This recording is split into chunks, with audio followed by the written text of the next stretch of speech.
అయితే ఒక్కటి ఇప్పుడు నేను ఒక విషయం చెప్తా. హ్మ్. ఇప్పుడు మనం గతం ఇప్పుడు ఇంతకు ముందు అవును. ఈనాడు, ఆంధ్రజ్యోతి, దిశ, అవు. ఆదాబ్ 4 పేపర్లు చదివినాం. అవు. 4 పేపర్‌లో వచ్చినటువంటి కంటెంట్‌కు హ్మ్. అది డిఫరెంట్ కంటెంట్. అంటే సేమ్ యాజ్ ఇట్ ఈజ్ వార్తలొచ్చినాయి. ఇందులో ఇగ ఏమొచ్చిందంటే హామీలకు పైసలెట్లా? హ్మ్. బడ్జెట్ కసరత్తు ప్రారంభించిన రాష్ట్ర సర్కార్ మేనిఫెస్టోలో ఇచ్చిన హామీల దృష్టి. 5,00,00,000 అప్పయింది అనంటే ఏడికేళ్ళయిందని అన్నాడు. అవును. ఏడికేళ్ళయింది అన్నప్పుడు మళ్ళీ ఈ వార్త ఇట్లా ఎట్లొచ్చింది అని యెస్. అడుగుతున్నాను. ఆళ్ళకి తెలుసు కదా అది. హ్మ్. అప్పు ఎంత చేసిరన్నది తెలుసు. హ్మ్. ఆ పైసలు ఎట్లా అని వచ్చేటువంటి ప్రభుత్వాలకు వాళ్ళు బాగా ఇబ్బంది పడాలని 5,00,000లకు పైగా కోట్ల అప్పు చేసిన మాట వాస్తవం. హ్మ్. అది వాళ్ళు ఇప్పుడు వాళ్ళ దగ్గరనే 2 ఉన్నాయి అందులో. హ్మ్. ఇప్పుడు మీరు ఎట్లా డెవలప్ చేస్తారని అంటున్నారు? హ్మ్. అప్పు అయిందనేది కూడా వాళ్ళే చెప్పారు. అంటే వాళ్ళకు క్లారిటీ ఉంది కదా! వాళ్ళకో వాళ్ళకి క్లారిటీ ఉంది. క్లారిటీ ఉంది కదా! అయితే ఇప్పుడు మన రేవంత్ రెడ్డి ఫోటో మనం ఇక్కడ చూసినాం. అవు.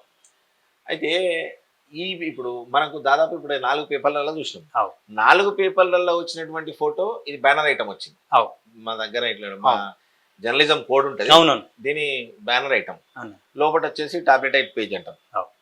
అయితే ఇక్కడ ప్రధానమంత్రిది ఉంది. ఏది? పాత వారికే ప్రాధాన్యత. ఆ! ఇది చిన్న చిన్న వార్త వచ్చింది. అవు. నిన్న ప్రమాణ స్వీకారంది కూడా ఏదో ఒక చిన్న బిట్ ఇట్లేసిర్రు. అంటే వీళ్ళ పేపర్‌లో ఏదైనా ఫోటో ఎయ్యాలంటే కేసీఆర్‌కే మనసొప్తలేదట. యెస్. ఇప్పుడు కేసీఆర్‌కు నమస్తే తెలంగాణ అనేది మనసొప్తలే. ఆ! నమస్తే తెలంగాణ అనేటువంటిది అది టీఆర్ఎస్ పార్టీ యొక్క హ్మ్. ప్రోగ్రామ్స్‌ను తీసుకొచ్చే మానస పుత్రిక. ఒక కరపత్రం లాంటిది. మానస ఆ పుత్రిక పత్రికలో వాళ్ళకు సంబంధించిన ఆయన మండలంలో మాట్లాడని స్టేట్ పేజీలో ఉంటది. హ్మ్. మిగతా వాళ్ళది అలా రాదు. హ్మ్. అది అనివార్యంగా నిజంగా ఇది హైలైట్ కావాలన్న దగ్గరనే వితిన్ ఆ పార్టీలోనే వాళ్ళు స్టేట్ పేజ్‌కి తీసుకొస్తారు గానీ, మిగతాదంతా యాజ్ ఇట్ ప్రాంతీయ ఈజ్. పార్టీ ఎలా ఉంటది? వాళ్ళు నలుగురు చెప్పినట్టే నడవాలి. వాళ్ళతోటే పార్టీ. అందుకే కదా! ఇప్పుడు ఈ కొంతమంది కార్యకర్తలు కూడా ఆ పేపర్‌ని వద్దు అని చెప్పేసి అంటే దాదాపు కొన్ని అంటే మనకు జిల్లాలో తెలిసిన వారు జర్నలిస్టులు చెప్తారు ఏందనంటే ఆ పేపర్‌ను ఫ్రీ అయితే ఇయ్యిర్రి. మేము డబ్బులైతే ఇయ్యలేమనే పరిస్థితికి నమస్తే యెస్. తెలంగాణ వాస్తవం. పేపర్ దిగజారింది. ఇందులో పనిచేసే వ్యక్తులు కూడా అంటే కొన్ని మాకు కూడా జర్నలిస్టులకు కొన్ని ప్రోటోకాల్స్ ఉంటాయి. ప్రోటోకాల్స్ అంటే ఎక్కడ వచ్చేటువంటి వార్తను అక్కడ ఖచ్చితంగా ఇక్కడ డిజైన్ చేయాలి మేము. అది మా ధర్మం. అవును. అది మా ప్రోటోకాల్. అవును. సో దాన్ని కూడా విస్మరించి హ్మ్. ఇయ్యాల ఈ నమస్తే తెలంగాణ అనే పత్రికది ఎట్లొచ్చిందో చూద్దాం పరిస్థితి. నమస్తే మీరు- తెలంగాణలో పనిచేసే జర్నలిస్టులు వేరే పత్రికకు పోతారు. హ్మ్. టీఆర్ఎస్ పార్టీలో పనిచేసే వాళ్ళు కూడా ఈ పార్టీలో ఎక్కువ రోజులు ఉండరు. ఉండదు. ఎందుకంటే పార్టీలో 10 ఏండ్లు ఉద్యమకారులుగా ఉన్న వాళ్ళు కృంగి కృషించిపోయిన పరిస్థితి. మాకు ఉద్యమకారులను గుర్తించి పార్టీ నిర్మాణం గురించి పనిచేసినాం. తెలంగాణ ఉద్యమంలో ఉన్నాం. కానీ వీళ్ళు ఏం చేశారంటే వేరే పార్టీ నుంచి వచ్చినటువంటి వాళ్ళకి మంత్రులు, కార్పొరేషన్ చైర్మన్లు ఎవరైతే బలహీనంగా ఉంటారో వాళ్ళకి అవకాశాలు ఇచ్చినటువంటిది వీళ్ళు. వాళ్ళ చెప్పు చేతల్లో ఉంది. ఏ శాఖనైనా వీళ్ళే. గతంలో Yes. 10 సంవత్సరాలుగా 9 సంవత్సరాలుగా ఒక నియంతగా ఏలినటువంటి కేసీఆర్ ఎక్కడ ఒక టీవీ ఛానల్‌కి గాని, ఒక పత్రికకి గాని ప్రత్యేకమైనటువంటి ఇంటర్వ్యూ గాని, ఒక రైతుతోటి కూర్చుని మాట్లాడే విధానం గాని ఎక్కడ కూడా మనకు దరిదాపుల్లో కనిపించలేదు. అంతే కదా సార్. మొన్న రీసెంట్లీ సీఎం పదవి పోయిన తర్వాత ఎస్. ఒక టీవీ ఛానల్‌కు ఇంటర్వ్యూ ఇచ్చిండు. అవును. ప్రధాన టీవీ ఛానల్‌కు ఒక ఇంటర్వ్యూ ఇచ్చిండు. ఒక రైతుల దగ్గరికెళ్ళి గుడిసెలోకెళ్ళి టీ తాగడం అది ఎప్పుడు అదే ఏరియాకి వెళ్తుంటారా సార్? సరే 9 ఏళ్ళు వెళ్ళలేదా?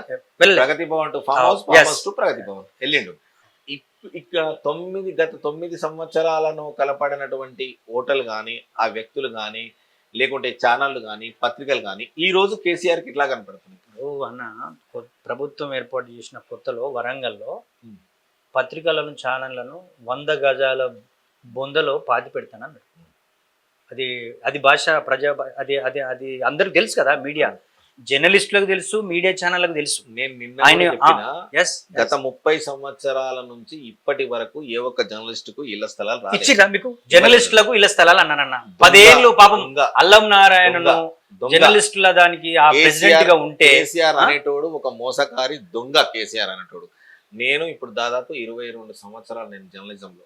అన్న నాకంటే ఇంకా సీనియర్స్ కూడా ఉన్నారు. 8 ఏళ్ళు ఉన్నారు, 10 ఏళ్ళ సీనియర్ ఉన్నారు. ఇప్పటికీ కూడా జర్నలిస్టుల బాగుబోగులు కానీ, జర్నలిస్టులను పట్టించుకున్నట్టు కానీ ఎక్కడ దాఖలాలు లేవు. ఎస్. మళ్ళీ ఇంకొకటి ఏంటంటే కరోనా టైంలో 30 మంది జర్నలిస్టులు చనిపోయారు. దాదాపు తెలంగాణ వ్యాప్తంగా 30 మంది జర్నలిస్టులు చనిపోయారు. ఏ ఒక్క జర్నలిస్ట్కి కూడా ప్రెస్ క్లబ్ నుంచి ఈ అమౌంట్ ఇస్తున్నాం, ఇక్కడ ఇవ్వండి ఇది అని చెప్పేసి కూడా కేసీఆర్ ఎక్కడ కూడా ప్రకటించలేదు. కేసీఆర్ జర్నలిస్టుల చనిపోతే వాళ్ళ మీకు ఈ మన జర్నలిస్టులకు ఇళ్ల స్థలాలని చెప్పేసి అని ఇగో ముగ్గు పోస్తున్నాం, ఇగో శంకుస్థాపన అని రకరకాలుగా స్టేట్మెంట్లు వచ్చాయి కానీ అది స్టేట్మెంట్ల మందమే వచ్చింది. మీరే అంటారు స్టేట్మెంట్లు అని, స్టేట్మెంట్స్ వచ్చినాయి అంటే స్టేట్మెంట్స్ కూడా అది ఎక్కడ వస్తుంది అంటే ఎలక్షన్లు వస్తే ఏమున్నాయి నమస్తే తెలంగాణలో వస్తాయి. ఈ అల్లం నారాయణ ఇక వాళ్ళంతా అదొక బ్యాచ్, భజన మండలి బ్యాచ్ ఒకటి ఉంటుంది. వాళ్ళు ఎందుకు ప్రెస్ అకాడమీ చైర్మన్ చేసిండు అల్లం నారాయణ సారు, ఎందుకో ఏమో నాకు కూడా ఇప్పటికి కూడా అర్థం కాలే. నా ఒక్కరికే కాదు, యావత్ తెలంగాణ జర్నలిస్ట్ లోకానికి కూడా ఎవరికి కూడా అర్థం కాలేదు. ఇప్పటికైనా మరి రేవంత్ అన్న జర్నలిస్టులకు ఇస్తాడా ఇయ్యడా అనేది కూడా ఆలోచన చేయాలి. ఇప్పుడు ఈ ఫోటో వేసారు కదన్నా, కేసీఆర్ మనసులో ఏమంటాడంటే నేనుండవలసిన జాగల రేవంత్ రెడ్డి ఫోటో వేసారు.